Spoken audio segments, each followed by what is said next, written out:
খাচ্ছে নাকি মধু? দেখি মধু দেখি। ওই তাল কয়টা খাইছে? ওই 16টা খায়নি? কয়টা খাইছেন? এই গাছ যদি আপনি ফেলতে পারেন আপনার কাছে পুরস্কার দেওয়া হবে। তাল পারবে স্যাঙ্গা সম্ভব? হ্যাঁ এগুলি পারিছো?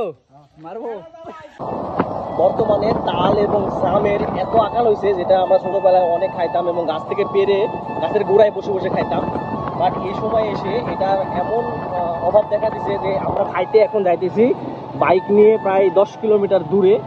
ওখানে আমরা বলে রাখছি জাম এবং তাল কেটে আমরা খাবো। তো ভিডিওটি সবাই দেখবেন, আশা করছি অনেক ভালো লাগবে। এই যে তাল পাড়া হচ্ছে, আর এই যে তাল খাওয়ার জন্য দেখুন লোকের সংখ্যা দেখুন, এই যে চলে এসে একটা। এগুলো সব তাল খাওয়া হবে এখন এগুলা। এই যে খালি গায়ে এই তাল কেটে কাটলো। হ্যাঁ ঠিক এক লাখ শুরু করে দিচ্ছেন যে এলেই তো লুবি বেরিয়েছি সরো 67। এই তাল খাওয়ার জন্য তোমাদের এখানে আইছি 10 কিলোমিটার। এই যে গাড়ির ইয়া দিবি কেনা,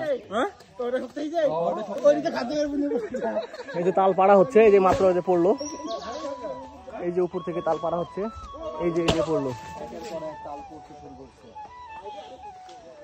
এতগুলা কাটো না, এই যে পড়লো। খাচ্ছে নাকি মধু? দেখি মধু দেখি। ও মধু মধু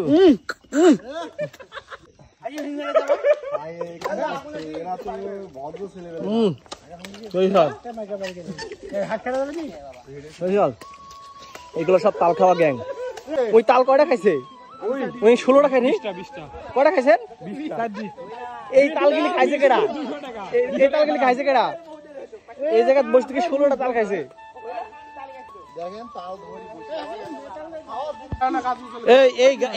এই গাছ যদি আপনি ফেলতে পারেন আপনার কাছে পুরস্কার দেওয়া হবে। এই গাছ আপনি ধাক্কা ফেলবেন কত? এক ধাক্কা আগে দাঁড়ান দেখি একটু। আগে দেখুন কে দেখা দেবেন, আপনি দেখানো যাবেন। উঠে গেছে।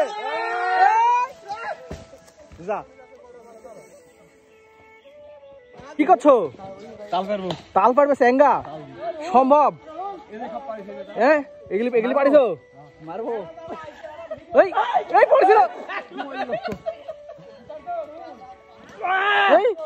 এই পড়েছে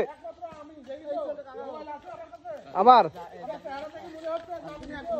আবার।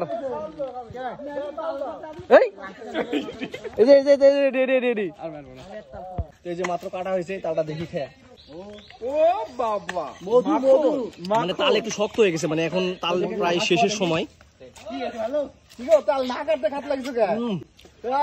সেই স্বাদ এই তাল আমরা ছোটবেলায় অনেক খাইতাম, গাছের গোড়ায় বসে বসে খাইতাম। দেখা বাট এখন এগুলা গাছ তেমন একটা নাই, এজন্য অনেক দূরে আসছে।